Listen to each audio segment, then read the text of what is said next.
मत्ती रचित सुसमाचार अध्याय 15।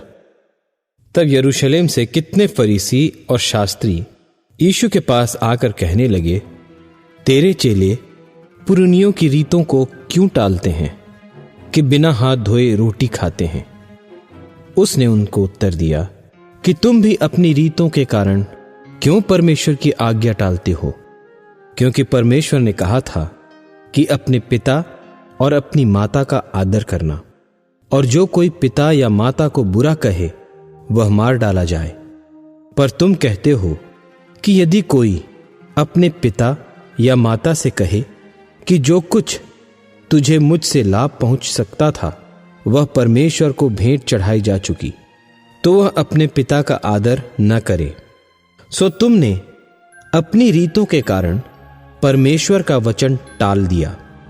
हे कपटियों, यशायाह ने तुम्हारे विषय में यह भविष्यवाणी ठीक की कि ये लोग होठों से तो मेरा आदर करते हैं, पर उनका मन मुझसे दूर रहता है, और ये व्यर्थ मेरी उपासना करते हैं, क्योंकि मनुष्यों की विधियों को धर्मोपदेश करके सिखाते हैं। और उसने लोगों को अपने पास बुलाकर उनसे कहा, सुनो और समझो, जो मुंह में जाता है वह मनुष्य को अशुद्ध नहीं करता, पर जो मुंह से निकलता है वही मनुष्य को अशुद्ध करता है। तब चेलों ने आकर उससे कहा, क्या तू जानता है कि फरीसियों ने यह वचन सुनकर ठोकर खाई? उसने उत्तर दिया, हर पौधा जो मेरे स्वर्गीय पिता ने नहीं लगाया उखाड़ा जाएगा। उनको जाने दो, वे अंधे मार्ग दिखाने वाले हैं, और अंधा यदि अंधे को मार्ग दिखाए तो दोनों गड्ढे में गिर पड़ेंगे। यह सुनकर पतरस ने उससे कहा, यह दृष्टांत हमें समझा दे। उसने कहा, क्या तुम भी अब तक ना समझ हो? क्या नहीं समझते कि जो कुछ मुंह में जाता वह पेट में पड़ता है और संडास में निकल जाता है, पर जो कुछ मुंह से निकलता है वह मन से निकलता है, और वही मनुष्य को अशुद्ध करता है। क्योंकि कुचिंता, हत्या, परस्त्रीगमन, व्यभिचार, चोरी, झूठी गवाही और निंदा मन ही से निकलती है। यही हैं जो मनुष्य को अशुद्ध करती हैं। परंतु हाथ बिना धोए भोजन करना मनुष्य को अशुद्ध नहीं करता। यीशु वहां से निकलकर सूर और सैदा के देशों की ओर चला गया, और देखो, उस देश से एक कनानी स्त्री निकली और चिल्लाकर कहने लगी, हे प्रभु, दाऊद के संतान, मुझ पर दया कर, मेरी बेटी को दुष्टात्मा बहुत सता रहा है।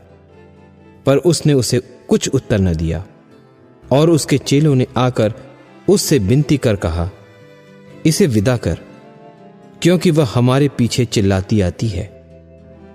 उसने उत्तर दिया कि इस्राएल के घराने की खोई हुई भेड़ों को छोड़ मैं किसी के पास नहीं भेजा गया। पर वह आई और उसे प्रणाम करके कहने लगी, हे प्रभु, मेरी सहायता कर। उसने उत्तर दिया कि लड़कों की रोटी लेकर कुत्तों के आगे डालना अच्छा नहीं।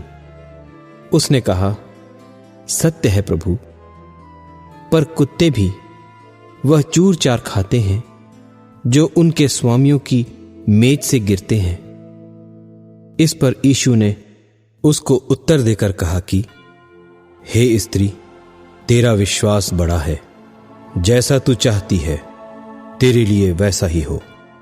और उसकी बेटी उसी घड़ी से चंगी हो गई। यीशु वहां से चलकर गलील की झील के पास आया और पहाड़ पर चढ़कर वहां बैठ गया। और भीड़ पर भीड़ लंगड़ों, अंधों, गूंगों, टुंडों और बहुत औरों को लेकर उसके पास आए, और उन्हें उसके पांव पर डाल दिया, और उसने उन्हें चंगा किया। सो जब लोगों ने देखा कि गूंगे बोलते और टुंडे चंगे होते और लंगड़े चलते और अंधे देखते हैं, तो अचंभा करके इस्राएल के परमेश्वर की बड़ाई की। यीशु ने अपने चेलों को बुलाकर कहा, मुझे इस भीड़ पर तरस आता है, क्योंकि वे 3 दिन से मेरे साथ हैं और उनके पास कुछ खाने को नहीं, और मैं उन्हें भूखा विदा करना नहीं चाहता। कहीं ऐसा न हो कि मार्ग में थक कर रह जाएं। चेलों ने उससे कहा, हमें इस जंगल में कहां से इतनी रोटी मिलेगी कि हम इतनी बड़ी भीड़ को तृप्त करें? यीशु ने उनसे पूछा, तुम्हारे पास कितनी रोटियां हैं? उन्होंने कहा, 7 और थोड़ी सी छोटी मछलियां। तब उसने लोगों को भूमि पर बैठने की आज्ञा दी और उन 7 रोटियों और मछलियों को ले धन्यवाद करके तोड़ा और अपने चेलों को देता गया, और चेले लोगों को। सो सब खाकर तृप्त हो गए और बचे हुए टुकड़ों से भरे हुए 7 टोकरे उठाए, और खाने वाले स्त्रियों और बालकों को छोड़ 4000 पुरुष थे। तब वह भीड़ को विदा करके नाव पर चढ़ गया और मगदन देश के सिवानों में आया।